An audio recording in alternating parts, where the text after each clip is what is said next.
242 మందితో అహ్మదాబాద్ నుంచి లండన్ కు బయలుదేరిన ఎయిర్ ఇండియా విమానం AI-171 బోయింగ్ 787-8 డ్రీమ్ లైనర్ కుప్పకూలి పెను విషాదాన్ని మిగిల్చింది. అమెరికాలో అనుమానాస్పద స్థితిలో మరణించిన Boeing whistle blower John Barnett ను ఈ ప్రమాదం మరోమారు గుర్తుకు తెచ్చింది. విమానం ఉత్పత్తి ప్రమాణాలను ఆధారాలతో సహా ప్రశ్నించిన ఆయన బోయింగ్ పై దావా కూడా వేశారు. బార్నెట్ బోయింగ్ లో క్వాలిటీ మేనేజర్ గా పనిచేశారు. గత మార్చి 9న సౌత్ కరోలినాలో చార్లెస్టన్ లో అనుమానాస్పద స్థితిలో మృతి చెందారు.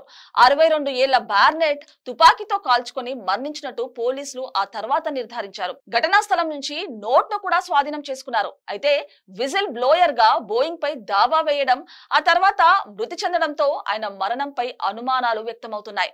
ఆ మరణానికి కంపెనీ చర్యలు కారణమంటూ బార్నెట్ కుటుంబం వేసిన దావాను బోయింగ్ సెటిల్ చేసుకుంది. $50,000 ఇచ్చి ఈ కేసును ముగించేందుకు అంగీకరించింది. అందులో $20,000 చట్టపరమైన ఖర్చుల కింద చెల్లించనుంది.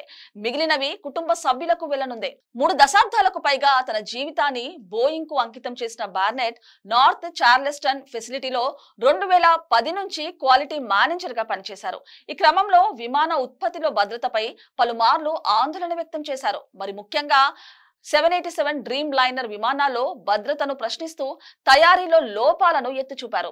2017లో ఆరోగ్య కారణాలతో రిటైర్ అయ్యారు. అయినప్పటికీ బోయింగ్ పై దావాను కొనసాగించారు.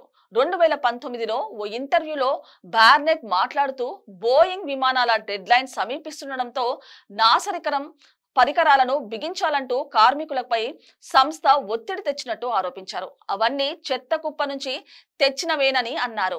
వాటిని తీసుకువచ్చి బలవంతంగా తమతో విమానానికి బిగించేలా చేశారని ఆరోపించారు. అంతేకాదు బోయింగ్ 787లో 25% ఎమర్జెన్సీ ఆక్సిజన్ సిస్టమ్ ఫెయిల్ అయ్యే అవకాశం ఉందని సంచలనమైన ఆరోపణలు చేశారు. బార్నెట్ ఆరోపణలను తీవ్రంగా పరిగణించిన యుఎస్ ఫెడరల్ ఏవియేషన్ అడ్మినిస్ట్రేషన్ 2017లో బోయింగ్ ఫెసిలిటీలో రివ్యూ చేసింది. ఈ సందర్భంగా నాణ్యతకు అనుగుణంగా లేని 53 విడి భాగాల జాడ కనిపించడం లేదని పేర్కొంది. ఈ తప్పును సరిచేసుకోవాలని బోయింగ్ ను ఆదేశించింది.